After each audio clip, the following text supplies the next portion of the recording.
한자 이야기, 낱말 이야기 554번째 시간입니다. 이번 시간은 우리가 가끔 말하죠. 허풍선이. 야, 허풍선이라는 게 한자 말이겠죠, 물론. 허풍선, 이는 순 한글입니다. 허풍선은 허풍 뜨는 사람을 얘기하죠. 한자는 어떻게 되나 볼까요? 근데 허풍선을 하게 되면 우리가 풍선이 있죠. 풍선과 글자가 다릅니다. 네, 허풍선은 다르다. 그런 허풍선이를 글자를 어떻게 쓰나 보겠습니다. 네, 허풍선은 이렇게 씁니다. 빌허자다, 바람풍이다, 그리고 선은 부채다 또는 살인문이다 하는 선자를 씁니다. 네, 살인문으로는 낱말을 우리가 잘 안 씁니다만 부채 선은 이렇게 사실은 좀 쓰는 글자예요. 비어있다라는 것은 이제 호피무늬 호다. 네, 호피무늬 호는 호랑이와 관련이 되죠. 네, 그리고 아래에는 이런 모양의 글자가 있어요. 저 모양의 글자는 잘 안 쓰는 글자입니다. 그런데 원래는 언덕구자가 이렇게 변한 것이다. 이렇게 되겠습니다. 언덕구라는 것은 이렇게 기슬음이 있는데 기슬음이 두 개 있다. 하나가 있으면 언덕이고 기슬음이고 기슬이고 두 개가 있으면 언덕이다. 세 개가 있으면 산이다. 이렇게 되겠습니다. 그럼 모양이 좀 변하죠. 기슬기 이렇게 하나 있고 또 기슬기 이렇게 하나 있다. 이렇게 돼서 땅이 있으면 이것이 이제 언덕구자가 된다. 이렇게 되는 거예요. 위에 다시 기슬기 있으면 이제 매산자가 된다. 이렇게 되겠습니다. 자, 그러면 언덕구의 특징은 무엇이냐 하면 양쪽에는 이렇게 튀어 올라와 있고 가운데가 이렇게 좀 비어 있는, 예를 들면 대구라고 할 때도 이렇게 썼는데 대구는 분지이지 않습니까? 양 사방이 산으로 돌려서 있고 아래 분지다 할 때 결국은 바깥쪽에는 이렇게 높고 그래서 가운데는 좀 낮은 것을 얘기한다. 그런 언덕이다. 이렇게 얘기를 합니다. 자, 그러면 비어있는 빌허라는 것은 호랑이를 잡기 위해서 구덩이를 파놓은 것이다. 그래서 구덩이가 비어있다 해서 빌허다. 이렇게 얘기하는 경우도 있고 또 달리도 사실은 좀 얘기를 합니다만 그 정도로 알아도 되지 않겠냐 생각이 듭니다. 자, 풍은 바람풍이다. 무릇범. 보통 사람 범인이라고 하죠. 그처럼 이것은 모양이 안석괴인데 이것은 돛에 바람이 가득 찬 모양이다. 바람이 가득 찬 모양이다. 이렇게 하고 바람은 옛날 사람들은 바람이 벌레를 실어 나른다고 생각했어요. 그래서 벌레충이 들어간다. 네, 벌레충이 들어가서 그것이 바람이다. 이렇게 이제 얘기를 했습니다.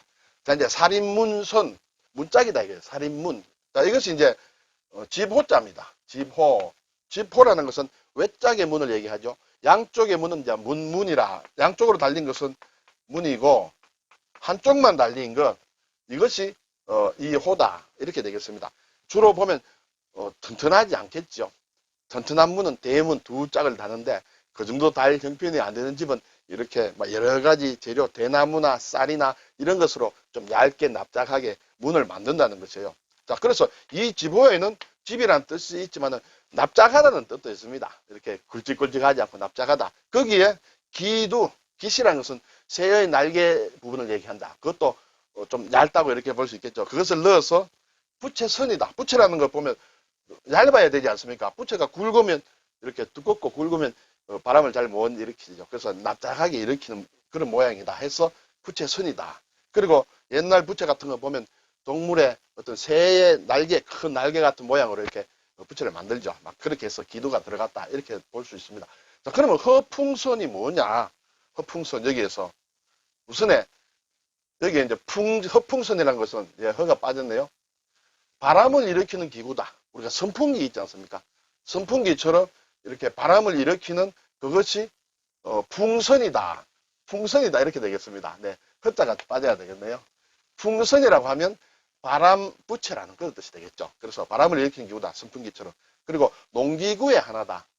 바람을 내어 건불과 티끌을 날린 데 사용한다. 바람을 막 돌려서 이렇게 나를 이렇게 떨어뜨리면 이렇게 알곡이 아닌 건불이나 티끌은 날아가겠죠. 그것을 하는 것이 풍선이다. 이때 부채선을 쓴다. 근데 일반적으로 우리가 풍선이라고 하면 배선자로 써요.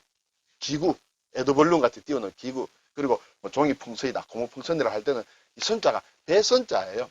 그런데 배선자가 아닌 부채 선자를 쓰면 뜻이 완전히 달라진다. 허풍선 할 때는 이 선자를 쓴다.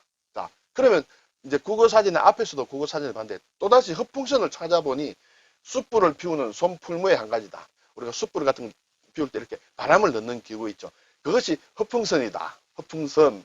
그리고 허풍선이라고 하는 것은 허풍을 마구 치는 사람이다. 그러면 허풍은 또 뭐냐? 지나치게 과장하는 믿음성이 적은 말이나 행동을 허풍이라 한다. 빌허자의 바람풍. 이렇게 좀 풍을 이렇게 많이 과장한다. 예, 그렇게 해서 허풍이다. 이 글자를 써서 부채 선을 써서 허풍선 이렇게 말을 한다. 그리고 이 허풍선은 허풍성이라는 뜻도 있는데 허풍을 마구 치는 사람을 얘기한다. 조금 복잡했죠. 네. 자, 이제 보면 허풍선에 이제 빌허자가 나왔습니다. 호피무늬 호 있죠. 여기에 어진 사람 인을 하면 달면 범호가 됩니다. 호랑이 범호가 되죠. 여기에 또 호자를 붙입니다. 그럼 부르짖을 호 이렇게 되겠습니다. 번호 할 때 이 호자를 씁니다. 비어있다는 빌허는 허공이다 이렇게 되겠죠. 여기에 흑토를 넣으면 이제 언덕이라는 뜻이에요. 언덕허, 폐허가 되었다 할 때 이런 글자를 쓰고 있습니다. 자, 살인문선 또는 부채선 할 때는 선풍기 이렇게 이 글자를 쓴다. 네, 부채 같다. 선상지라는 것도 있어요. 우리 학교 다닐 때 보면 지리 시간 같은 데 보면 강물이 내려오다가 이제 모래가 퇴적이 돼가지고 퇴적층이 쌓인다. 강 속에. 그때 주로 부채꼴로 쌓인다. 부채 모양이다. 삼각주 비슷하겠죠. 부채꼴로 강에 물이 내려오다가 쌓이면 이렇게 부채꼴의 이제 형상이 된다. 그런 땅에서는 그런 곳을 선상지라고 한다. 이렇게 되겠죠. 우리가 보면 선풍을 일으킨다는 그런 얘기가 있어요. 야, 어떤 뭐 사람이 나타나서 어떤 선풍을 일으켰다. 뭐 정치가 되든 뭐 체육인이 되든 그때는 이 선자가 돌선자요. 회오리 바람을 일으킨다 하는데 그때 선풍과 이 선풍기 할 때 선은 다르다. 이렇게 되겠습니다. 그리고 여기에 불화자를 넣게 되면 붙인다.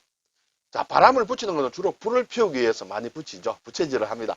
그래서 이제 뭐라도 불화자가 들어가면 붙일 선이다. 네. 근데 이것은 우리가 또 많이 써요. 선동을 한다. 선동적이다. 사람을 막 부채질을 해서 뭘 움직이도록 하는 게 선동이다. 그리고 선정이다. 선정적인 것, 정적인 것, 감정, 예, 그런 욕구, 욕망 그런 것을 부채질하는 거예요. 그런 것을 선정적이라고 하죠.